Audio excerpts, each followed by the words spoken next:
अध्याय 25। तब अब्राहम ने एक और पत्नी ब्याह ली जिसका नाम कतूरा था। उससे जिम्रान, योक्षान, मदना, मिद्यान, इशबाक और शूह उत्पन्न हुए। योक्षान से शबा और ददान उत्पन्न हुए और ददान के वंश में अश्शूरी, लतूशी और लुम्मी लोग हुए। मिद्यान के पुत्र एपा, एपेर, हनोक, अबीदा और एल्दा हुए। ये सब कतूरा की संतान हुए। इसहाक को तो अब्राहम ने अपना सब कुछ दिया, पर अपनी रखेलियों के पुत्रों को कुछ कुछ देकर अपने जीते जी अपने पुत्र इसहाक के पास से पूरब देश में भेज दिया। अब्राहम की सारी आयु 175 वर्ष की हुई। अब्राहम का दीर्घायु होने के कारण अर्थात पूरे बुढ़ापे की अवस्था में प्राण छूट गया और वो अपने लोगों में जा मिला। उसके पुत्र इसहाक और इश्माएल ने हित्ती सोहर के पुत्र एप्रोन की ममरे के सम्मुख वाली भूमि में जो मकपेला की गुफा थी उसको मिट्टी दी, अर्थात जो भूमि अब्राहम ने हित्तियों से मोल ली थी उसी में अब्राहम और उसकी पत्नी सारा दोनों को मिट्टी दी गई। अब्राहम के मरने के पश्चात परमेश्वर ने उसके पुत्र इसहाक को, जो लहरोई नामक कुएं के पास रहता था, आशीष दी। अब्राहम का पुत्र इश्माएल, जो सारा की मिस्री दासी हाजिरा से उत्पन्न हुआ था, उसकी ये वंशावली है। इश्माएल के पुत्रों के नाम और वंशावली यह है, अर्थात इश्माएल का जेठा पुत्र नबायोत, फिर केदार, अदबेल, मिबसाम, मिश्मा, दूमा, मस्सा, हदर, तेमा, यतूर, नापीश और केदमा। इश्माएल के पुत्र यही हुए और इन्हीं के नामों के अनुसार इनके गांवों और छावनियों के नाम भी पड़े। और ये ही 12 अपने अपने कुल के प्रधान हुए। इश्माएल की सारी आयु 137 वर्ष की हुई, तब उसके प्राण छूट गए और वो अपने लोगों में जा मिला।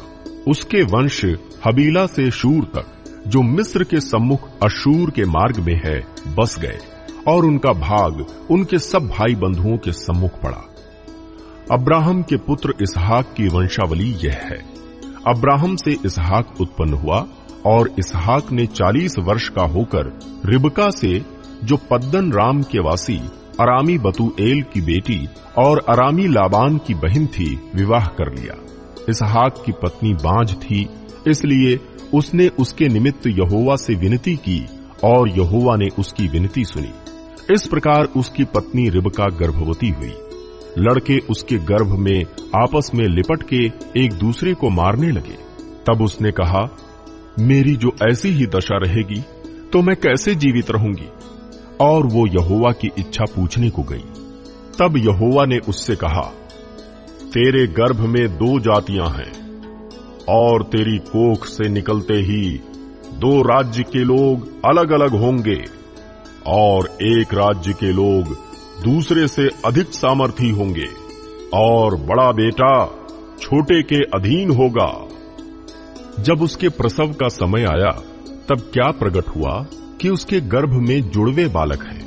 पहला जो उत्पन्न हुआ वो लाल निकला और उसका सारा शरीर कंबल के समान रोममय था, इसलिए उसका नाम एसाव रखा गया। पीछे उसका भाई अपने हाथ से एसाव की एड़ी पकड़े हुए उत्पन्न हुआ और उसका नाम याकूब रखा गया। जब रिबका ने उनको जन्म दिया तब इसहाक 60 वर्ष का था। फिर वे लड़के बढ़ने लगे और एसाव तो वनवासी होकर चतुर शिकार खेलने वाला हो गया, पर याकूब सीधा मनुष्य था और तंबुओं में रहा करता था। इसहाक एसाव के अहेर का मांस खाया करता था, इसलिए वो उससे प्रीति रखता था, पर रिबका याकूब से प्रीति रखती थी। एक दिन याकूब भोजन के लिए कुछ दाल पका रहा था और एसाव जंगल से थका हुआ आया। तब एसाव ने याकूब से कहा, वो जो लाल वस्तु है उसी लाल वस्तु में से मुझे कुछ खिला, क्योंकि मैं थका हूं। इसी कारण उसका नाम एदोम भी पड़ा। याकूब ने कहा, अपना पहलौठे का अधिकार आज मेरे हाथ बेच दे। एसाव ने कहा, देख, मैं तो अभी मरने पर हूं, इसलिए पहलौठे के अधिकार से मेरा क्या लाभ होगा? याकूब ने कहा, मुझसे अभी ही शपथ खा। अतः उसने उससे शपथ खाई और अपना पहलौठे का अधिकार याकूब के हाथ बेच डाला। इस पर याकूब ने एसाव को रोटी और पकाई हुई मसूर की दाल दी और उसने खाया पिया और उठकर चला गया। यों एसाव ने अपना पहलौठे का अधिकार तुच्छ जाना।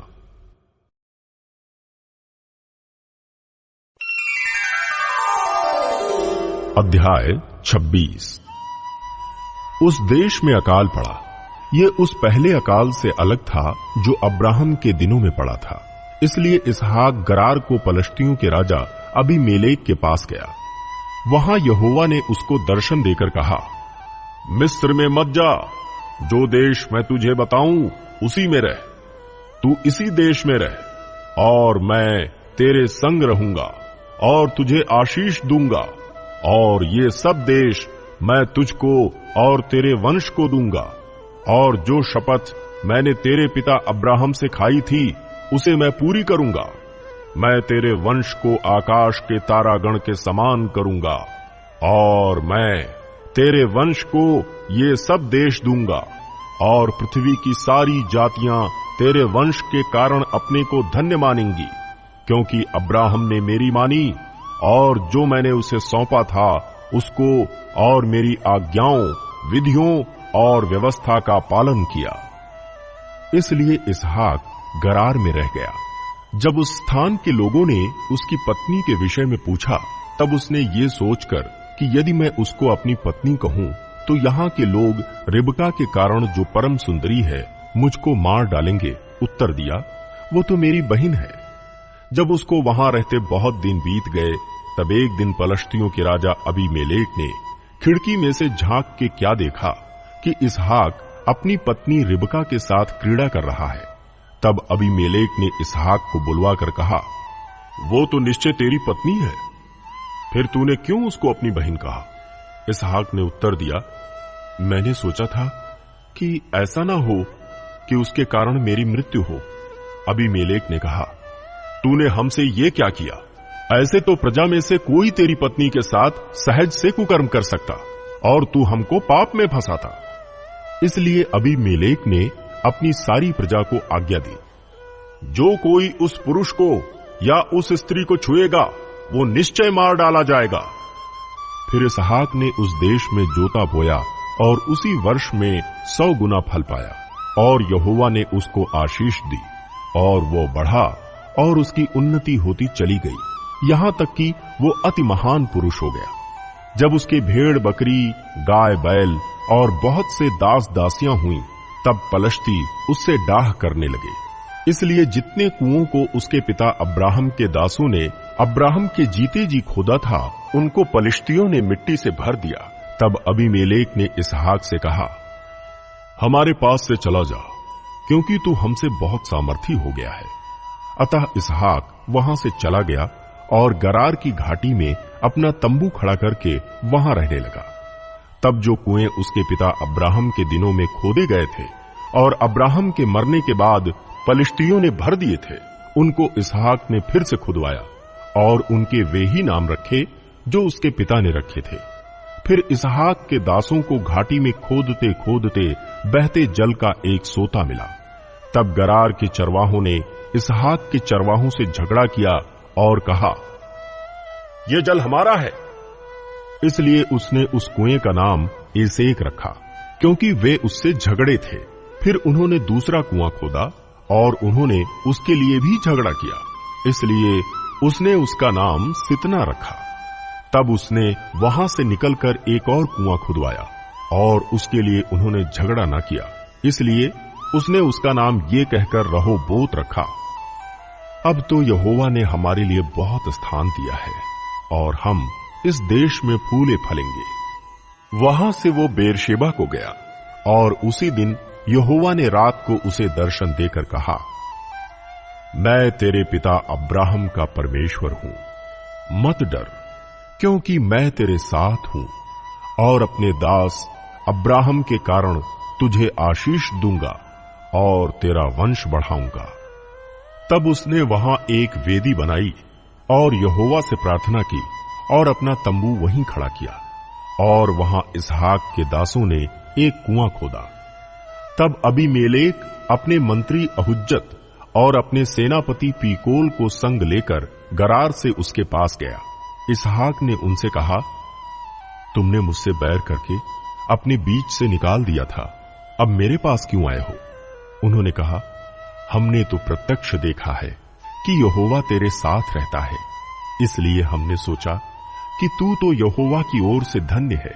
अतः हमारे तेरे बीच में शपथ खाई जाए और हम तुझसे इस विषय की वाचा बंधाएं कि जैसे हमने तुझे नहीं छुआ वरन तेरे साथ केवल भलाई ही की है और तुझको कुशल क्षेम से विदा किया, उसके अनुसार तू भी हमसे कोई बुराई ना करेगा।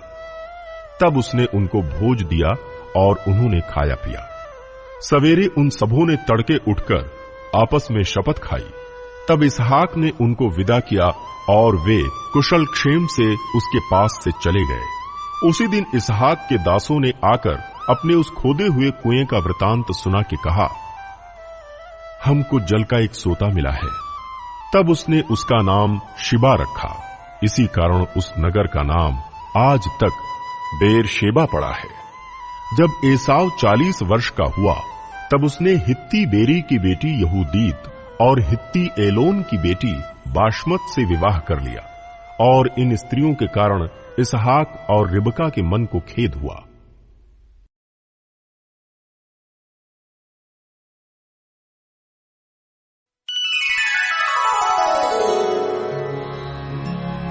अध्याय 10।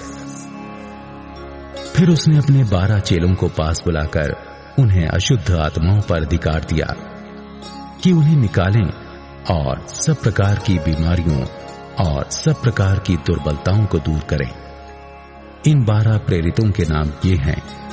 पहला शमौन, जो पतरस कहलाता है, और उसका भाई अंद्रियास, जबदी का पुत्र याकूब और उसका भाई यूहन्ना, फिलिप्पुस और बरतुल्मै, थोमा और महसूल लेने वाला मत्ती, हल्फई का पुत्र याकूब और तद्दै, शमौन कनानी और यहूदा इस्करियोती, जिसने उसे पकड़वा भी दिया। इन 12 को यीशु ने ये आज्ञा देकर भेजा, अन्य जातियों की ओर न जाना और सामरियों के किसी नगर में प्रवेश न करना, परंतु इस्राएल के घराने ही की खोई हुई भेड़ों के पास जाना और चलते चलते ये प्रचार करो, स्वर्ग का राज्य निकट आ गया है। बीमारों को चंगा करो, मरे हुओं को जिलाओ, कोढ़ियों को शुद्ध करो, दुष्ट आत्माओं को निकालो। तुमने सेंत मेंत पाया है, सेंत मेंत दो। अपने पटकों में ना तो सोना और न रूपा और न तांबा रखना। मार्ग के लिए ना झोली रखो, ना तो कुर्ते, ना जूते और ना लाठी लो, क्योंकि मजदूर को उसका भोजन मिलना चाहिए। जिस किसी नगर या गांव में जाओ तो पता लगाओ कि वहां कौन योग्य है, और जब तक वहां से ना निकलो उसी के यहां रहो। घर में प्रवेश करते हुए उसको आशीष देना। यदि उस घर के लोग योग्य होंगे तो तुम्हारा कल्याण उन पर पहुंचेगा, परंतु यदि वे योग्य ना हो तो तुम्हारा कल्याण तुम्हारे पास लौट आएगा। जो कोई तुम्हें ग्रहण ना करे और तुम्हारी बातें ना सुने, उस घर या उस नगर से निकलते हुए अपने पांवों की धूल झाड़ डालो। मैं तुमसे सच कहता हूं कि न्याय के दिन उस नगर की दशा से सदोम और अमोरा के देश की दशा अधिक सहने योग्य होगी। देखो, मैं तुम्हें भेड़ों के समान भेड़ियों के बीच में भेजता हूं। इसलिए सांपों के समान बुद्धिमान और कबूतरों के समान भोले बनो, परंतु लोगों से सावधान रहो, क्योंकि वे तुम्हें महासभाओं में सौंपेंगे और अपनी पंचायतों में तुम्हें कोड़े मारेंगे। तुम मेरे लिए हाकिमों और राजाओं के सामने उन पर और अन्य जातियों पर गवाह होने के लिए पहुंचाए जाओगे। जब वे तुम्हें पकड़वाएंगे तो ये चिंता ना करना कि हम किसी रीति से या क्या कहेंगे, क्योंकि जो कुछ तुमको कहना होगा वो उसी घड़ी तुम्हें बता दिया जाएगा, क्योंकि बोलने वाले तुम नहीं हो, परंतु तुम्हारे पिता की आत्मा तुम में बोलती है। भाई भाई को और पिता पुत्र को घात के लिए सौंपेंगे, और बच्चे माता पिता के विरोध में उठकर उन्हें मरवा डालेंगे। मेरे नाम के कारण सब लोग तुमसे बैर करेंगे, पर जो अंत तक धीरज धरे रहेगा उसी का उद्धार होगा। जब वे तुम्हें एक नगर में सताएं तो दूसरे को भाग जाना। मैं तुमसे सच कहता हूं, तुम इस्राएल के सब नगरों में न फिर चुकोगे कि मनुष्य का पुत्र आ जाएगा। चेला अपने गुरु से बड़ा नहीं होता, और न दास अपने स्वामी से। चेले का गुरु के और दास का स्वामी के बराबर होना ही बहुत है। जब उन्होंने घर के स्वामी को शैतान कहा तो उसके घर वालों को क्या कुछ ना कहेंगे? इसलिए मनुष्यों से मत डरना, क्योंकि कुछ ढका नहीं जो खोला ना जाएगा, और ना कुछ छिपा है जो जाना ना जाएगा। जो मैं तुमसे अंधियारे में कहता हूं उसे तुम उजियाले में कहो, और जो कानों कान सुनते हो उसे छतों पर से प्रचार करो। जो शरीर को घात करते हैं पर आत्मा को घात नहीं कर सकते, उनसे मत डरना, पर उसी से डरो जो आत्मा और शरीर दोनों को नरक में नष्ट कर सकता है। क्या पैसे में 2 गौरैयां नहीं बिकती? तो भी तुम्हारे पिता की इच्छा के बिना उनमें से एक भी भूमि पर नहीं गिर सकती। तुम्हारे सिर के बाल भी सब गिने हुए हैं, इसलिए डरो नहीं, तुम बहुत गौरैयों से बढ़कर हो। जो कोई मनुष्यों के सामने मुझे मान लेगा उसे मैं भी अपने स्वर्गीय पिता के सामने मान लूंगा, पर जो कोई मनुष्यों के सामने मेरा इनकार करेगा उससे मैं भी अपने स्वर्गीय पिता के सामने इनकार करूंगा। ये न समझो कि मैं पृथ्वी पर मिलाप कराने आया हूं। मैं मिलाप कराने नहीं, पर तलवार चलवाने आया हूं। मैं तो आया हूं कि मनुष्य को उसके पिता से, और बेटी को उसकी मां से, और बहू को उसकी सास से अलग कर दूं। मनुष्य के बैरी उसके घर ही के लोग होंगे। जो माता या पिता को मुझसे अधिक प्रिय जानता है वो मेरे योग्य नहीं, और जो बेटा या बेटी को मुझसे अधिक प्रिय जानता है वो मेरे योग्य नहीं, और जो अपना क्रूस लेकर मेरे पीछे ना चले वो मेरे योग्य नहीं। जो अपने प्राण बचाता है वो उसे खोएगा, और जो मेरे कारण अपना प्राण खोता है वो उसे पाएगा। जो तुम्हें ग्रहण करता है वो मुझे ग्रहण करता है, और जो मुझे ग्रहण करता है वो मेरे भेजने वाले को ग्रहण करता है। जो भविष्यद्वक्ता को भविष्यद्वक्ता जानकर ग्रहण करे वो भविष्यद्वक्ता का बदला पाएगा, और जो धर्मी को धर्मी जानकर ग्रहण करे वो धर्मी का बदला पाएगा। जो कोई इन छोटों में से एक को मेरा चेला जानकर केवल 1 कटोरा ठंडा पानी पिलाए, मैं तुमसे सच कहता हूं वो किसी रीति से अपना प्रतिफल ना खोएगा।